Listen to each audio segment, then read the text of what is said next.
equipo la invitación, la invitación a participar en esta plataforma de formación continuada, ¿no? Y os doy la enhorabuena por continuar después de estos años.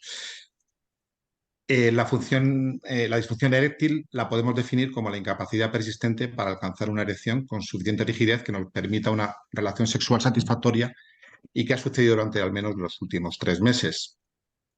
Existen estudios como el de envejecimiento de varones de Massachusetts, que fue publicado por Feldman en el año 94 y que reveló que se trata de una patología prevalente con una incidencia mayor del 50% en varones por encima de los 40 años y que va a compartir factores de riesgo con la enfermedad cardiovascular, ¿no? Varios estudios epidemiológicos han destacado que la disfunción eréctil puede ser una manifestación temprana de la enfermedad cardiovascular, fundamentalmente coronaria o periférica.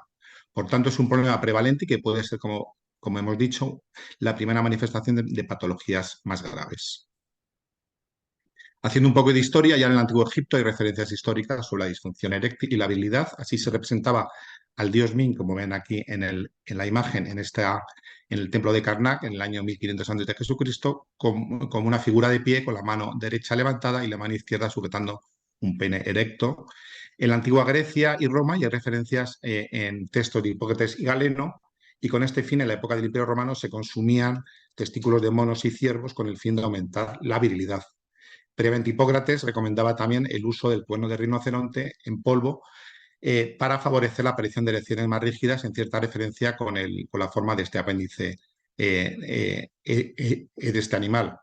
En la Edad Media se pensaba que estaba causada por hechizos o maldiciones, y así los curanderos ofrecían el emplasto de hormigas para curar la disfunción, ¿no? Ya en el año 50, el doctor Escardino describió la primera prótesis de pene que se implantó en este año y que luego se han ido perfeccionando hasta la actualidad con el desarrollo tecnológico.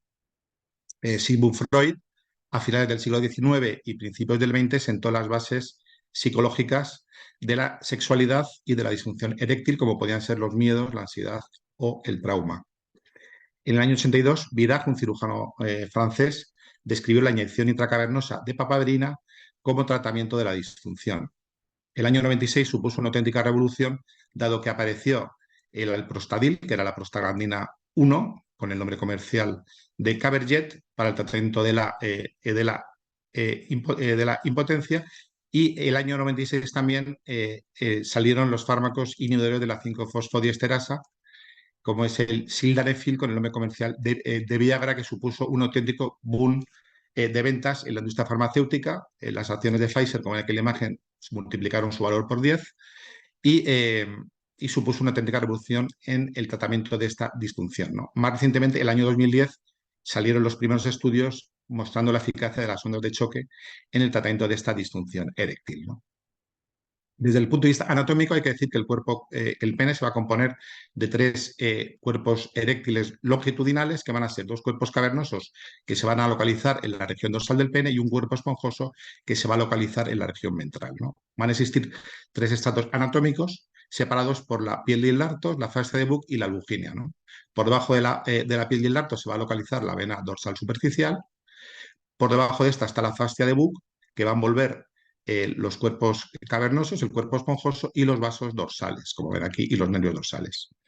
Y ya por debajo de estos vasos dorsales se va a localizar la albuginia, que va a ser una capa fascial no distensible, resistente, que va a envolver los testículos, el cuerpo esponjoso y los cuerpos cavernosos. Entre los 2 cuerpos cavernosos se va a localizar el septum intercavernoso, que va a permitir una libre comunicación, va a estar fenestrado y va a permitir una libre comunicación entre los espacios sinusoidales del cuerpo cavernoso derecho e izquierdo, ¿no? Así es como lo veríamos en ecografía, en cortes longitudinal y corte axial, ¿no? Vamos a ver los cuerpos cavernosos con unas estructuras hipoecoicas, uniformes, que van a estar envueltos por la albúgina, que va a ser esta capa hiperecogénica, que habitualmente va a medir menos de 2 milímetros de espesor, ¿no? Aquí vemos la zona del septum intercavernoso, que puede en ocasiones producir una sombra acústica posterior, ¿no? Dentro de los cuerpos cavernosos se van a localizar las arterias, que le vamos a ver en un plano longitudinal como unas estructuras tubulares hiperecogénicas que van a discurrir por el interior del cuerpo cavernoso, y en un plano axial las vamos a ver como círculos hiperecogénicos dentro de estos, ¿no? Como hemos dicho, en la zona ventral se va a localizar el cuerpo esponjoso que va a presentar, habitualmente va a ser de menor tamaño y va a presentar una menor ecogenicidad y que se va a continuar en sentido distal para formar lo que es el glande. Dentro de este cuerpo esponjoso va a discurrir la uretra. Aquí vemos lo explicado en un biodinámico, ¿no? Vemos los cuerpos cavernosos, la albugínea y el cuerpo esponjoso, ¿no? Y vemos a nivel dorsal, vemos las venas dorsales. Respecto a los espacios sinusoidales, hay que decir que el interior de los cuerpos cavernosos van a estar formados por estos espacios sinusoidales que van a tener un aspecto similar a una esponja, ¿no? Como ven aquí en la imagen. Estos van a estar formados por unas trabéculas que están formadas por músculo liso, colágeno y elastina y recubiertas por endotelio, ¿no? En estas trabéculas van a desembocar las arteriolas y van a ser drenadas estos espacios sinusoidales por las venas emisarias que van a drenar la sangre hacia las venas dorsales, ¿no? Y van a ser los responsables últimos de la erección y flacidez según se llenen o no de sangre. Existen también estructuras musculares como el bulbo esponjoso y isquio cavernoso que también pueden colaborar a la erección del pene. Respecto a la anatomía vascular arterial, hay que decir que la arteria pudenda va a ser el tronco principal que va a dar origen a suministro al pene. De esta arteria ilíaca interna va a salir la arteria pudenda interna, que forma parte del tronco anterior de esta arteria ilíaca interna. Esta arteria pudenda interna va a dar una rama perineal superficial y a partir de esta se va a formar la arteria peniana común. De la arteria peniana común, la primera rama que va a salir van a ser las arterias bulbouretrales y uretrales, que son ramas de pequeño calibre que van a discurrir a lo largo del cuerpo esponjoso. La siguiente rama va a ser la arteria cavernosa propiamente dicha, que va a perforar la albugínea y la red del pene y va a discurrir a lo largo de toda la longitud del pene, dando estas ramas que son las arterias helicinas. Y por último se va a formar la arteria dorsal, que va a ir por la zona dorsal del pene hacia la zona del glande, ¿no? Como ven ustedes en la imagen, estas arterias van a tener unos diámetros bastante variables, siendo las de mayor calibre las arterias dorsales, seguidas por las arterias cavernosas. Ven aquí lo representado en un corte axial. Ven aquí en este Doppler dinámico el discurrir de la arteria cavernosa a lo largo del cuerpo cavernoso y las arterias helicinas que salen como ramas de la misma. En esta imagen vemos en un corte axial las arterias cavernosas, como hemos dicho, con Doppler color, después de la administración de fármaco vasoactivo, ¿no? Donde las vamos a reconocer con mayor, vamos a reconocer mejor que en el estudio no dinámico, debido a que aumentan su calibre y su flujo. Es igual también conocer que existen anastomosis arteriales entre estos ejes arteriales que hemos descrito. Las más frecuentes van a ser las comunicaciones dorsocavernosas que van a unir las arterias dorsales con la arteria cavernosa, ¿no? Que están descritas hasta en un 90% de los pacientes. Por otro lado, pueden existir también comunicaciones cavernosponjosas entre las arterias bulbouretrales y uretrales con la arteria cavernosa. Pueden existir también arterias que unan un cuerpo cavernoso con el otro, llamadas arterias transcavernosas, y también anastomosis superficiales entre las arterias dorsales y las arterias del esponjoso, que van a discurrir a nivel superficial por encima de la albugínea. Desde el punto de vista venoso, hay que decir que existe un triple sistema de drenaje venoso, un sistema superficial, que va a ser el de la vena dorsal superficial, un sistema intermedio, que va a estar formado por las venas subtunicales y emisarias, que van a recoger la sangre de los espacios sinusoidales para, a través de las venas circunflejas o bien directamente hacia la vena dorsal, recoger la sangre hacia la vena dorsal y esta a su vez va a drenar hacia la vena pudenda interna y hacia el plexo venoso periprostático. Por último, existe un sistema profundo, que es el de la vena cavernosa, que va a recoger la sangre de las porciones más proximales del pene, drenando habitualmente hacia el plexo venoso periprostático. Las venas dorsales las vamos a reconocer muy bien ecográficamente, bien en un abordaje ventral, como ven aquí en la imagen, donde las vamos a ver a nivel superficial o bien a nivel profundo, ¿no? Donde las vamos a ver en profundidad de la imagen como una estructura longitudinal. Las venas emisarias también las podemos ver a veces ecográficamente, ven aquí en la imagen, como rompe la albugínea y van a drenar hacia las venas dorsales, como ven aquí en el esquema. Esta sería la correlación con la cavernosografía. Cuando hacemos un estudio de cavernosografía vamos a reconocer o podemos reconocer el drenaje hacia las venas pudendas internas, marcadas con un asterisco, que van a drenar hacia la vena ilíaca interna, o bien hacia la vena pudenda externa, donde va a comunicar habitualmente con el callado safeno femoral.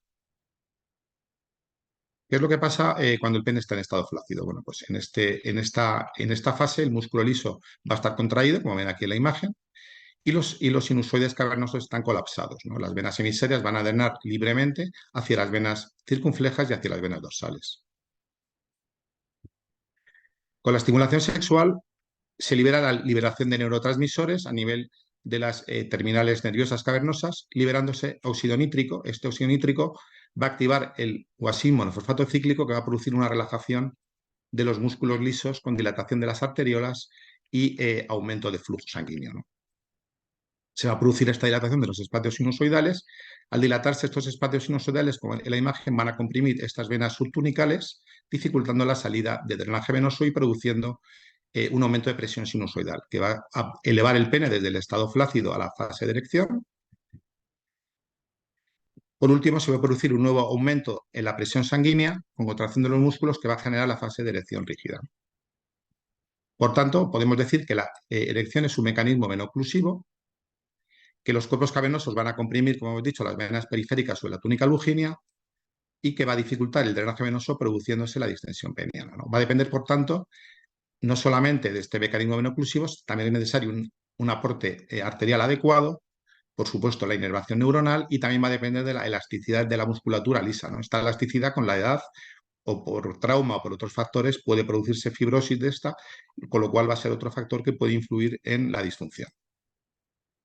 Desde el punto de vista teológico, lo más frecuente es la combinación de factores psicológicos y orgánicos. Dentro de los orgánicos, la cosa más frecuente va a ser la causa vascular, aunque pueden existir otras etiologías, como pueden ser factores neurológicos, hormonales, medicamentos, traumáticos o otros factores anatómicos, como ven aquí en la imagen.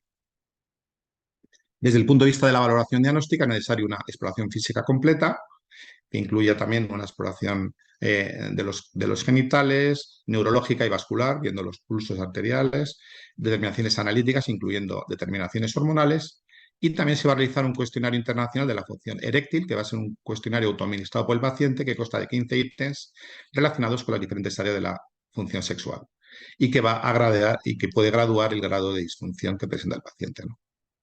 Desde el punto de vista de la imagen, bueno, tenemos la ecografía Doppler, que va a ser la prueba y la primera opción en el estudio de imagen. De forma complementaria podemos realizar otros estudios como pueden ser angioTAC, cavernoscopia, arteriografía, resonancia magnética, etc. Hay que decir que las indicaciones de realizar un ecodoppler las podemos resumir en pacientes con disfunción eréctil primaria sin una causa orgánica o psicógena evidente o con una falta de respuesta a los fármacos, ¿no? A los inhibidores de la 5-fosfodiesterasa.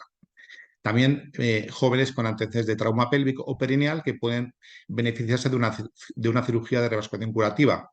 En estos casos, cuando existe una obstrucción arterial, en los casos indicados puede realizarse una anastomosis entre la arteria epigástrica inferior y la arteria dorsal, que puede curar al paciente de su disfunción.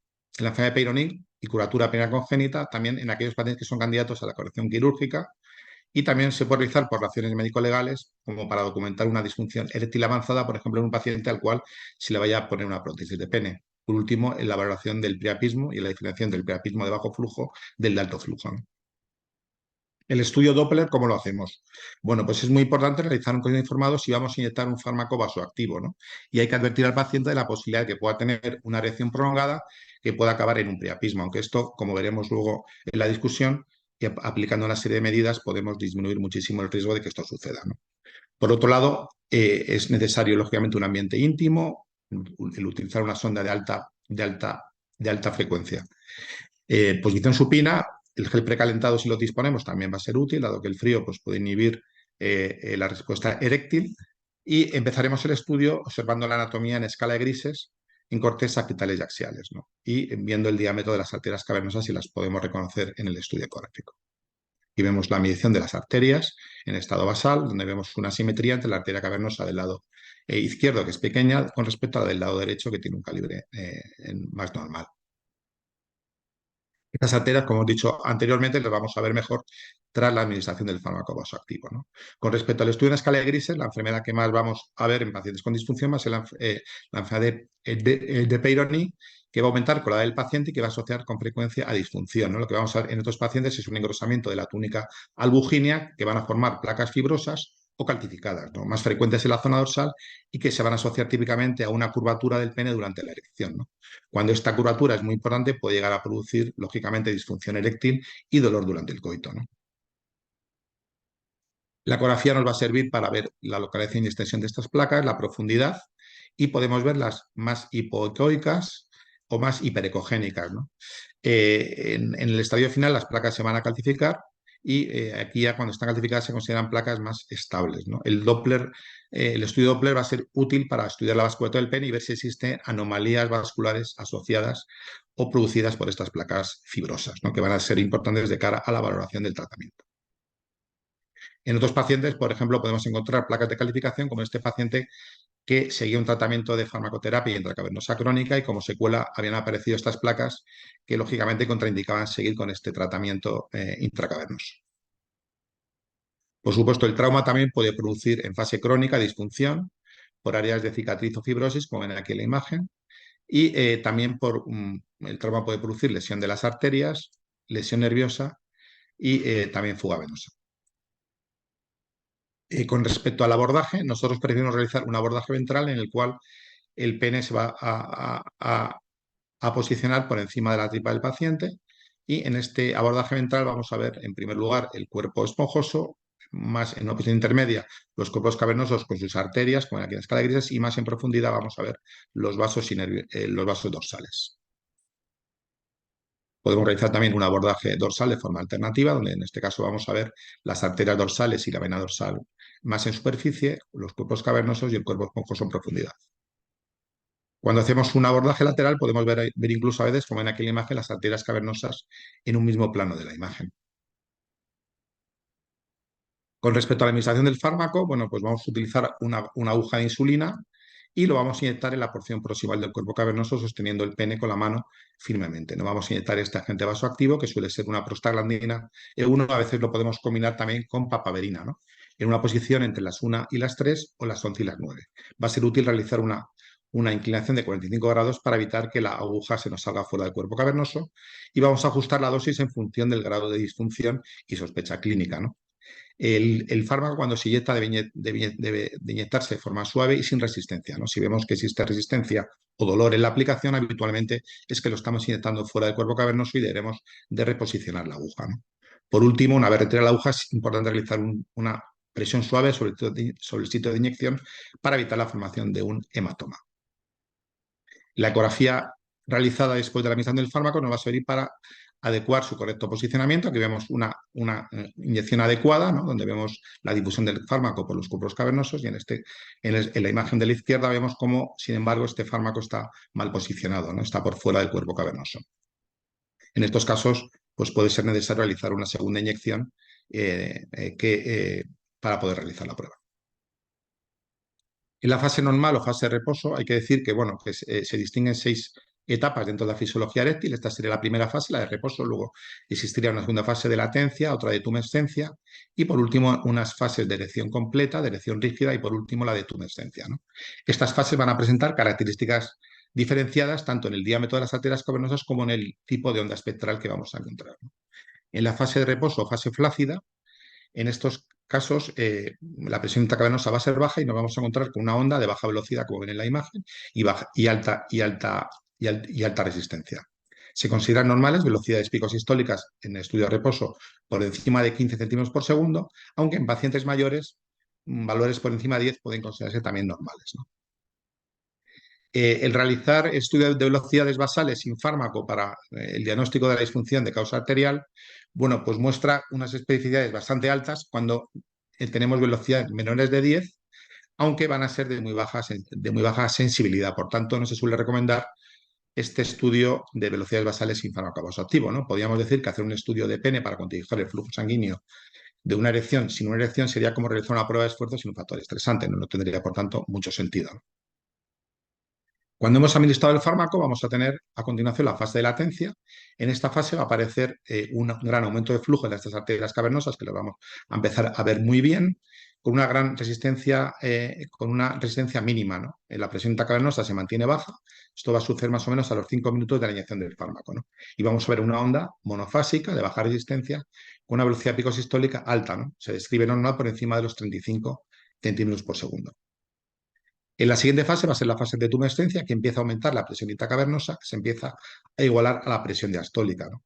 Las paredes sinusoidales se empiezan a dilatar con sangre y esto va a producir una reducción de flujo inicialmente, produciendo una muesca dicrótica en la diástole temprana, como en la imagen, y posteriormente la velocidad diastólica tiende a irse a cero con unas velocidades telediastólicas menores de 5 y una de resistencia mayor de 0,9. En la fase siguiente va a ser la fase de dirección completa. Esto sucede más o menos a los 15 minutos. En estos casos ya la presión intracavernosa va a superar la presión diastólica, lo que va a producir una inversión de flujo durante la diástole, produciéndose una onda espectral bifásica de alta resistencia, ¿no? Habitualmente, cuando llegamos a esta fase, podemos excluir la fuga venosa y podemos dar por finalizado el estudio, ¿no? No obstante, si seguimos el estudio, la siguiente fase va a ser la fase ya de erección rígida, en el cual, en este caso, la presión intracavernosa va a ser muy alta, mayor de 100 mililitros de mercurio, y se va a reducir tanto el flujo sistólico y va a desaparecer también el flujo diastólico, ¿no? Vamos a encontrar una onda monofásica de alta resistencia y muy baja velocidad. Esta fase luego irá seguida por la de tumescencia, en la cual se produce una contracción de los músculos sinusoidales con la pérdida de la erección. Con respecto a las variantes arteriales, hay que decir que son muy frecuentes y dentro de estas las más frecuentes van a ser las comunicaciones dorsocavernosas, como ven aquí en la imagen. Aquí vemos como el suministro arterial del pene, en este caso, tenemos esta gruesa rama colateral que va a dar flujo hacia el cuerpo cavernoso izquierdo. Aquí vemos en la imagen la arteria cavernosa propiamente dicha, que es de menor calibre que esta arteria dorsocavernosa. Vemos aquí en este mismo paciente la arteria dorsocavernosa con origen a nivel del segmento proximal del pene y una arteria cavernosa propiamente dicha, de menor calibre. El estudio en escala de grises a veces nos favorece la visión de estas variantes cuando hacemos un escaneo en modo axial. Fíjense cómo aquí entra esta arteria dorsocavernosa y la podemos ver perfectamente en el estudio en escala de grises, con un trayecto independiente en este caso con respecto a la arteria cavernosa. Este es el mismo paciente y fíjense cómo las velocidades de flujo obtenidas en las dos arterias pueden ser bastante diferentes. Obtenemos velocidades de flujo bajas en la arteria dorsocavernosa derecha de 23 centímetros por segundo y velocidades normales en la arteria cavernosa propiamente dicha. Esto, lógicamente, puede causar un error diagnóstico si empleamos únicamente criterios velocimétricos a nivel de la arteria dorsocavernosa derecha y no nos damos cuenta de que se trata de una variante anatómica. Vemos en este otro paciente una hipoplasia en el origen de la arteria cavernosa del lado derecho, ven aquí en la imagen 1 con una arteria cavernosa izquierda normal, y fíjense cómo en el segmento intermedio del pene la arteria cavernosa se va a reconstituir por una arteria dorsal, que en este caso se llega a confluir con la arteria cavernosa hipoplásica recanalizándola. Observamos aquí lo mismo en escala de grises en la imagen 3. Podemos encontrar variantes, arterias cavernosas dobles, como ven en la imagen, a nivel del cuerpo cavernoso izquierdo, arteria cavernosa bífida, o incluso arterias cavernosas dobles bilaterales. En este otro paciente vemos una arteria dorsocavernosa en el lado derecho y una arteria transcavernosa de derecha a izquierda, ¿no? En su segmento proximal. Existen también comunicaciones cavernosponjosas que las vamos a ver habitualmente con un sentido de flujo desde el cuerpo cavernoso hacia el esponjoso, dado que existe una mayor presión en el cuerpo cavernoso que en el esponjoso, ¿no? Estas comunicaciones las vamos a ver en más frecuencia y más número en aquellos pacientes que tengan disfunción por fuga venosa, como así está descrito en la literatura, ¿no? Aquí vemos otros tipos de flujo que podemos encontrar en estas anastomosis cavernosponjosas. Esto hemos dicho del flujo de sentido del cavernoso al esponjoso, que sería lo más normal. En otros pacientes podemos encontrar el flujo invertido en estas anastomosis cavernosponjosas, como en la imagen 2, y que puede ser un signo de insuficiencia arterial, ¿no? Dado que puede ser flujo de circulación colateral. En ocasiones también podemos encontrar un flujo bidireccional en relación con un fenómeno de robo parcial, como ven en esta imagen 3. Para concluir con las variantes arteriales, podemos decir que pueden afectar significativamente a los perfiles de flujo, que aunque no resultan necesariamente en insuficiencia arterial, pueden causar una interpretación errónea y que es importante un escaneo cuidadoso desde la crura hasta el glande para identificarlas. Con respecto a la insuficiencia arterial, hay que decir que es debida a un compromiso de la entrada arterial por estenosis focal, oclusión o robo colateral y que el criterio diagnóstico fundamental va a ser encontrar velocidades de flujo sistólicas máximas por debajo de 25 centímetros por segundo, ¿no? Vemos aquí un paciente con disfunción eréctil y una insuficiencia arterial con velocidades de flujo bajas en las dos arterias cavernosas, de 14 y 20 centímetros por segundo, respectivamente, muy por debajo por el rango, de lo que es el rango normal. En este otro paciente pues, vemos una clara simetría entre la arteria cavernosa del lado izquierdo, que sería normal, fíjense la velocidad de 44, con respecto a la del lado izquierdo, que estaría reducida de 11, ¿no? Cuando vemos una diferencia en mayor de 10 centímetros por segundo entre una arteria cavernosa y otra, podemos sospechar que puede existir una insuficiencia arterial unilateral en el lado con las velocidades más bajas. En este otro paciente vemos también cómo existe además circulación colateral que reconstituye la arteria cavernosa del lado derecho, ¿no? Fíjense esta arteria colateral, cómo la reconstituye, cómo en su segmento proximal está obstruida. Hemos dicho que la inversión de flujo sanguíneo durante la diástole es un algo normal. Sin embargo, durante la fase de erección completa. Sin embargo, la inversión de flujo durante la sístole siempre es un algo patológico, ¿no? Vemos en este paciente con una insuficiencia arterial con velocidades de flujo bajas como la reconstitución de esta arteria cavernosa presenta un flujo de sentido normal en su segmento más distal, pero una inversión de flujo hacia su zona proximal, ¿no? Esta inversión sistólica nos indica una oclusión de la arteria cavernosa en su zona más proximal. Vemos otro paciente, en este caso con una hipoplasia de la arteria cavernosa izquierda, con una arteria transcavernosa que es de pequeño calibre y que tampoco compensa la hipoplasia arterial, ¿no? En un paciente con una insuficiencia arterial unilateral del lado izquierdo. Pueden aparecer otros hallados como son las calcificaciones vasculares, ¿no? Vemos un paciente diabético donde presenta calcificaciones vasculares de estas arterias cavernosas que presentan segmentos de oclusión con flujo colateral que la reconstituyen.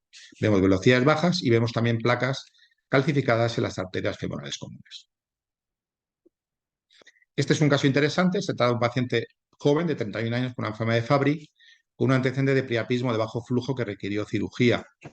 El paciente desde entonces presenta una disfunción eréctil severa y nos es remitido para su estudio, ¿no? En el estudio vemos, en primer lugar, después de inyectar el fármaco, que no se reconocen las arterias cavernosas y vemos una hiperecogenicidad de los cuerpos cavernosos que están en relación con fibrosis, ¿no?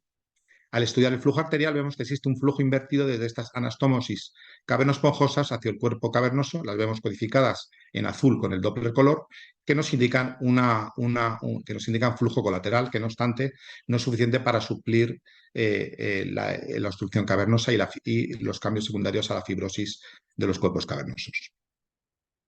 Por supuesto, no siempre que vemos estas inversiones es debido a una obstrucción arterial. En este paciente observamos después de la inyección del fármaco un flujo invertido en estas anastomosis cavernosponjosas, que era debido a una inyección accidental del fármaco a nivel del cuerpo esponjoso. En este caso lo que hicimos fue repetir la inyección a nivel del cuerpo cavernoso teniendo una respuesta normal con desaparición del flujo invertido en estas anastomosis. De forma más rara podemos ver también obstrucción de las arterias dorsales con un flujo invertido desde la arteria cavernosa hacia la arteria dorsal, indicativa de una oclusión de la arteria dorsal y un fenómeno de robo del flujo cavernoso hacia la arteria dorsal. El trauma, bueno, aparte de por obstrucción arterial, puede producir también disfunción por lesión neurológica o incluso en este otro caso por una fístula arteriovenosa, en un paciente con un trauma pélvico severo, con disfunción eréctil, que lo que presentaba era una fístula entre la arteria y la vena ilíaca interna, que se vio mediante el ecodoppler color, que se confirmó en una resonancia magnética y que se trató finalmente con la implantación de una prótesis cubierta a nivel de la arteria ilíaca interna. La arteriografía puede hacerse con fines terapéuticos en casos muy seleccionados, demostrando la estenosis u oclusión arterial para intentar realizar una angioplastia. Lo más frecuente sería la obstrucción localizada a nivel de la arteria pudenda interna. Con respecto a la fuga venosa, pues decir que es quizás el mecanismo más frecuente de causa vascular de disfunción, y lo que vamos a ver es un flujo arterial normal, pero con un flujo diastólico persistente, ¿no? Que no se corta en las fases a pesar de llevar más de 20 minutos o 25 haciendo el estudio, ¿no? Vamos a encontrar velocidades diastólicas altas y índices de resistencia bajos, ¿no? Por debajo de 0,8 en fases ya avanzadas después de la administración del fármaco, ¿no? Vemos aquí un ejemplo, después de 25 minutos después de la alianza del fármaco, vemos que existen velocidades picos históricas altas, normales de 48, y velocidades diastólicas muy elevadas, ¿no? De aproximadamente 8 centímetros por segundo, muy sugestivo todo ello de una fuga venosa, ¿no? Los problemas de la fuga venosa van a ser los pacientes con insuficiencia arterial, en los cuales no va a ser posible valorar el mecanismo veno-oclusivo, porque pueden tener de forma normal flujo diastólico final persistente, y no podemos, por tanto, valorar si existe una fuga venosa, y también la posibilidad de falso positivo en aquellos pacientes jóvenes muy ansiosos que el sistema simpático inhibe la dilatación vascular y con el cociente fallo del mecanismo veno-oclusivo, ¿no? Esto es lo que yo llamo disfunción eréctil de tipo situacional, ¿no? En estos casos podemos intentar tranquilizar al paciente, hacer una segunda inyección de fármaco, administrar papaverina o utilizar, está descrita en la literatura, la administración de fentolamina, aunque yo con esta última fármaco no tengo experiencia. Existen casos con una fuga leve, en los cuales podemos presentar, ver que el paciente no llega a tener ni una erección completa, existen velocidades de flujo diastólicas elevadas, aunque quizás no con criterios de fuga clara. En estos casos, al hacer una compresión de la vena dorsal obtenemos una respuesta normal, ¿no? Con inversión de flujo, ¿no? Esto es un hallazgo que apoyaría el diagnóstico de una fuga venosa leve y que hay que diferenciar de una respuesta normal, ¿no? Yo a este signo le he puesto el nombre de signo de Cabrera, en honor a mi compañero Manolo Cabrera, que fue el que se dio cuenta de este hallazgo. En aquellos pacientes con una fuga venosa no respondedores a tratamiento farmacológico y en los cuales no quieren implantarse una prótesis, se puede plantear la embolización de la fuga antes de un tratamiento más definitivo como puede ser la prótesis, ¿no? En este caso vemos una cavernosografía que demuestra fuga venosa al menos hacia la vena pudenda interna del lado derecho. En este caso realizamos una punción de la vena dorsal y vemos el relleno de estas venas pudendas internas y de las venas ilíacas internas, ¿no? Procedemos a su embolización con depósito de coils y glue del lado a nivel de la arteria pudenda interna del lado derecho, y también hacemos lo mismo con la arteria pudenda del lado izquierdo. Existen casos mixtos que van a compartir criterios tanto de fuga venosa como de insuficiencia arterial, ¿no? Los criterios los ven aquí en la imagen, serían velocidades entre 25 y 35 centímetros por segundo y signos de fuga venosa, ¿no? Con velocidades diastólicas elevadas persistentes y índices de resistencia menor de 0,1. Vemos aquí un ejemplo, un paciente que a los 30 minutos de la inyección persisten con velocidades de flujo por debajo del rango normal, aunque no claramente claros indicativos de insuficiencia arterial, velocidades diastólicas elevadas de 8, índice de resistencia de 0,8, que sugiere una disfunción eréctil de causa mixta, ¿no? Este es otro paciente con un cordón indurado en el dorso del pene desde hace un mes y que nos ha remitido para realizar un estudio dinámico para descartar enfermedad de Peyronie y disfunción eréctil vascular, ¿no? Al realizar la ecografía nos damos cuenta que lo que presenta es una trombosis de la vena dorsal del pene, conocida como enfermedad de Von Dorn, y que es la causa de la disfunción, ¿no? Y en este caso, lógicamente, no hemos administrado fármaco vasoactivo y evolucionó bien con medidas conservadoras. Dentro de las complicaciones que les ven aquí en la imagen, la más temida es, como hemos dicho, la acción prolongada y la aparición de priapismo, ¿no? Esto va a aparecer en menos del 10% de los pacientes y que se va a reducir al mínimo cuando aplicamos medidas correctoras, ¿no? En aquellos pacientes que tienen una erección muy fuerte vamos a realizar detumescencia farmacológica con aplicación de fenilefrina y compresión manual de las arterias, ¿no? Logrando así una detumescencia de tal forma que el paciente se vaya de la exploración con una mínima erección. Y vemos la aparición de un hematoma en la cara lateral del pene en relación con una punción accidental de una arteria circunfleja superficial, que vemos aquí en la ecografía, y que evoluciona bien con aplicación de hielo local y tratamiento conservador, ¿no? Con respecto al priapismo, ya para terminar, hay que decir que se define como una erección persistente no relacionada con la estimulación sexual y que dura más de 4 horas, ¿no? Existen dos tipos, el isquémico y el no isquémico, y la ecografía va a ayudar en su diferenciación, ¿no? En el priapismo de bajo flujo va a ser causado por drogas como la cocaína o medicamentos psicotrópicos, a menudo asociados a fármacos. Lo más frecuente los inhibidores de la 5-fosfodiesterasa, ¿no? Es la causa más frecuente de priapismo y va a producir finalmente una trombosis sinusoidal y una oclusión venosa con escaso o nulo flujo detectable a nivel de la ecografía. Típicamente va a afectar solamente a los cuerpos cavernosos, mientras que el esponjoso y el glande van a estar respetados, ¿no? El priapismo isquémico va a ser doloroso y es una urgencia médica, ¿no? Podemos encontrar inicialmente curvas similares a una erección normal, aunque si el cuadro va evolucionando puede llegar a producir obliteración de las arterias cavernosas con ausencia de flujo y aumento progresivo de la cogenicidad del tejido cavernoso. El diagnóstico habitualmente es clínico y no es necesario realizar una ecografía. Al hacer la aspiración del cuerpo cavernoso se va a obtener una sangre oscura, con bajo contenido en oxígeno, indicativo de la trombosis vascular, ¿no? El priapismo de alto flujo, es llamado priapismo no isquémico, es más raro que el de bajo flujo y suele ser debido a un trauma perineal cerrado, ¿no? En estos casos lo que vamos a obtener, a detectar es una fístula cavernosa y el tratamiento suele ser conservador, sobre todo en niños, ¿no? En los casos que no responden a medidas conservadoras se puede realizar un estudio angiográfico con embolización de la fístula, utilizando preferiblemente material reabsorbible, con buenos resultados tanto en el tratamiento de la fístula como en respeto de la función eréctil del paciente. Como ya conclusiones para terminar, hay que decir que la disfunción eréctil es un problema potencialmente tratable con una incidencia cercana al 50% que afecta a la población masculina entre 40 y 70 años, fundamentalmente. Que además de los factores psicológicos están causas vasculares que van a ser frecuentes y potencialmente tratables con el amplio arsenal terapéutico del que disponemos hoy en día, que el ecodoppler es importante en una buena práctica clínica y en un diagnóstico adecuado de la disfunción, fundamentalmente en los pacientes no respondedores a fármacos, en la enfermedad de Peyronie, en traumatismos y en el priapismo, ¿no? Que va a ayudar también en la detección de la enfermedad vascular arterial subclínica y por tanto forma parte de lo que es la prevención vascular, ¿no? Y bueno, es importante conocer las limitaciones de la técnica, las variantes anatómicas y las posibles causas de error. Y con esto concluyo la charla. Aquí tienen este QR para poder descartar la bibliografía en el tema. Y aquí he hecho otro QR con un test de 25 preguntas autoadministrado para que ustedes puedan valorar los conocimientos adquiridos en esta charla. Y muchas gracias por todo. Decirles simplemente que este año celebramos el 50 aniversario de nuestro hospital y que vamos a inaugurar un nuevo hospital con suerte a principios del año que viene. Así que muchas gracias por todo y quedo ya a disposición para las preguntas. Muchas gracias.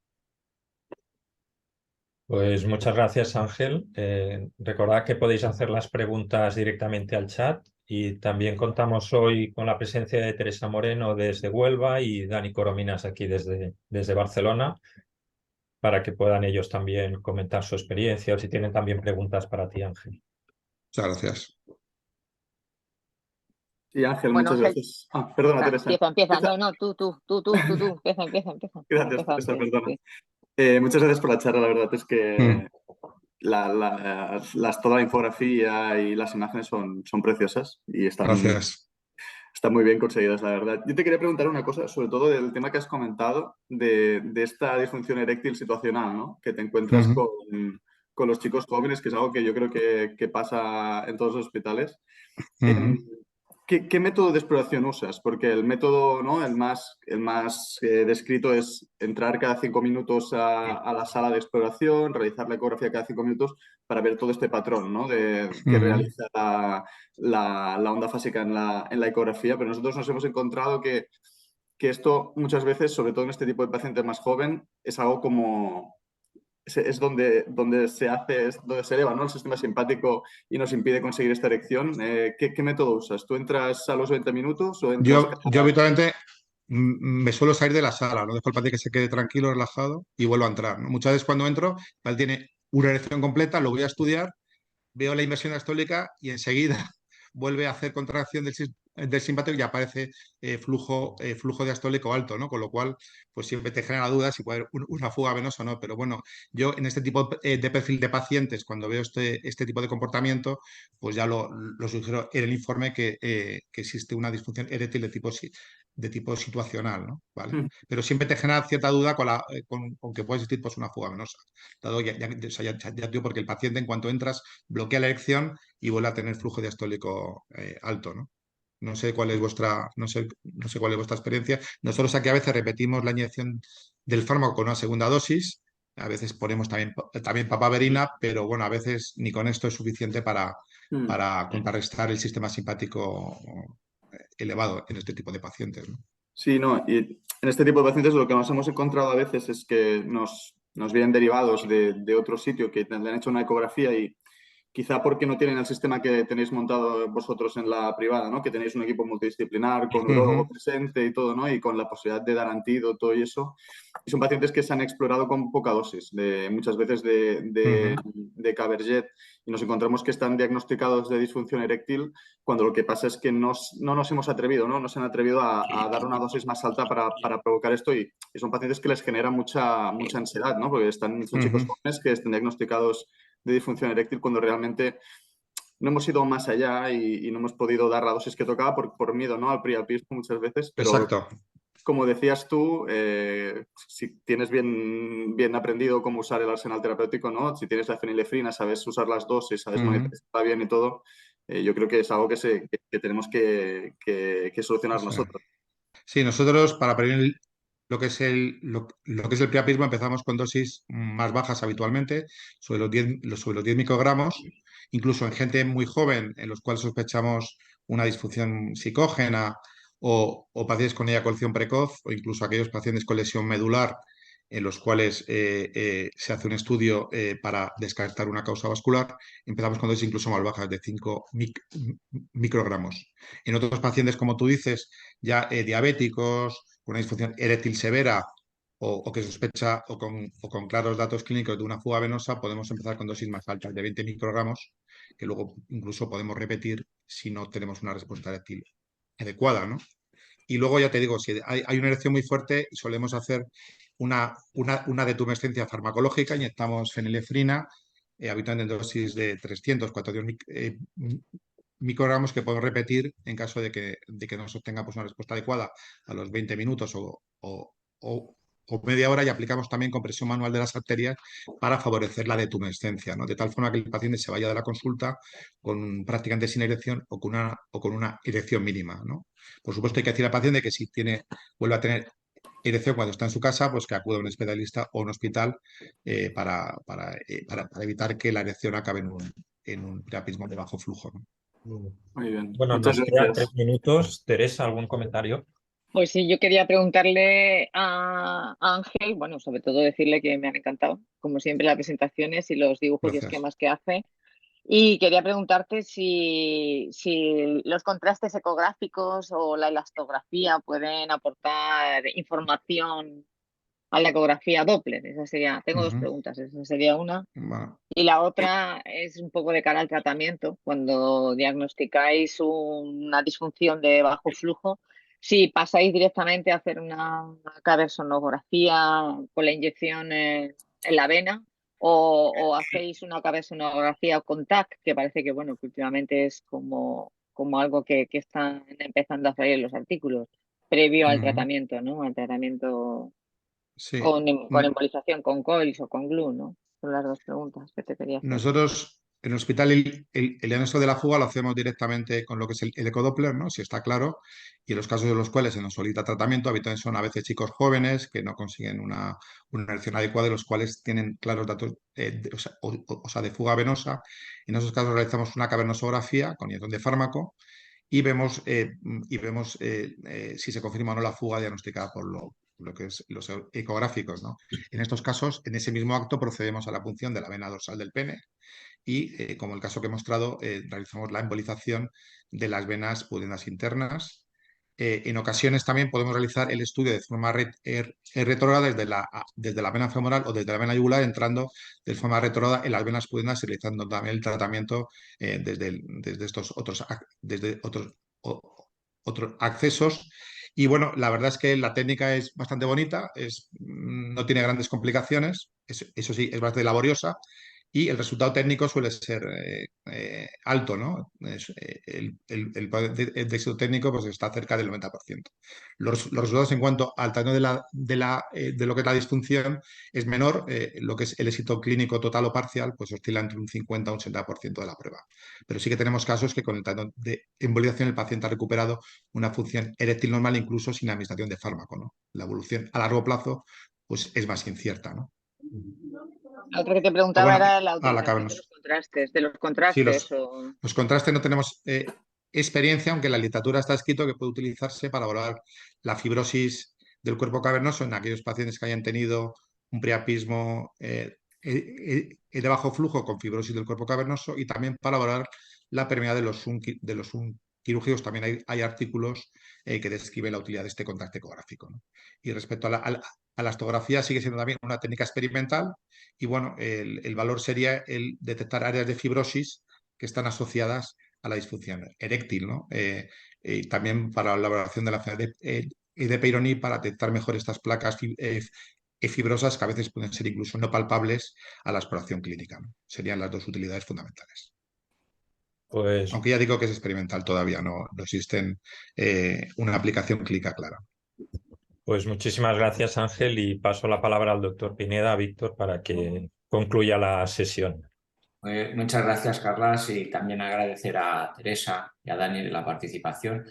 Brevemente, para concluir, yo creo que ha sido una sesión espectacular. Hemos aprendido mucho sobre la anatomía, la fisiología de la disfunción eréctil compleja, como ha mostrado, con un mecanismo veno-oclusivo, pero también es muy importante el aporte arterial. Y para discernir entre las diferentes entidades o etiologías de la disfunción es fundamental, como habéis hecho énfasis, con el estudio funcional con fármacos vasoactivos y valorar bien tanto velocidades como morfología de la curva del Doppler pulsado, ¿no? Una excelente revisión. Darte la enhorabuena, Ángel, y no sé si queréis añadir algo más. Si no, invitaros todos a la sesión de mañana y que paséis un buen día. Muchas gracias. Hasta luego. Gracias a Muchísimas vosotros. gracias a todos. Adiós. Venga, Muchas un gracias. abrazo. Adiós. Hasta luego.